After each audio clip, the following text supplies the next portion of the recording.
বন্ধু, আজকের ভিডিওর টপিক হলো এই যে ডাস্টবিন। দেখতে পাচ্ছ তো ডাস্টবিনটা বলার কারণ হলো বন্ধু, ডাস্টবিনটা সরকার দিয়েও মানুষ তাও নোংরা আবর্জনা এই নিচেই ফেলায়।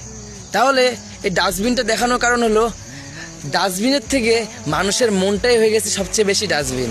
কারণ মানুষ চোখের সামনে ডাস্টবিন দেখা সত্ত্বেও তাও সে ডাস্টবিনে না ফেলে নোংরা সে বাইরে ফেলাবে। যতই বলো সে তোমার কথা কোনো ভ্যালুই দিবে না, সে নোংরা ঠিকই ডাস্টবিনের বাইরে ফেলাবে।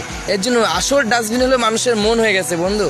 কারণ চোখের সামনে ডাস্টবিন দেখা সত্ত্বেও মানুষ চায় না যে পরিবেশটাকে সৌন্দর্য রাখতে, পরিবেশটাকে সৌন্দর্য ধরে রাখতে, তাও ডাস্টবিনের বাইরেই নোংরা ফেলাবে।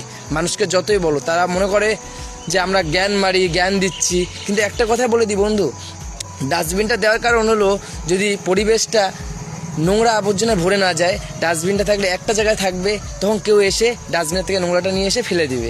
এটাই ডাস্টবিন থাকার একটা ভালো দিক। আর মানুষ তাও ডাস্টবিন থাকা সত্ত্বেও বাইরে নোংরা বলে ফেলায়। এর জন্য লোকগুলোকে একটা কথাই বলি যে ডাস্টবিন তো ভালো, কিন্তু এখন মানুষের মনটাই হয়ে গেছে ডাস্টবিন থাকা সত্ত্বেও মানুষ ডাস্টবিনে গুরুত্ব দেয় না। যেই সময় মানুষের জীবন শেষ পরিণতিতে চলে আসে না, তখনই মানুষ জীবনের আসল অর্থটা বুঝে। এটাই বাস্তব বন্ধু। কথাটি সত্যি কথা বললে কমেন্টে জানিয়ে যেও। আর ভালো থাকো, সুস্থ থাকো, আর পরিবেশটাকে সুন্দর বানাও।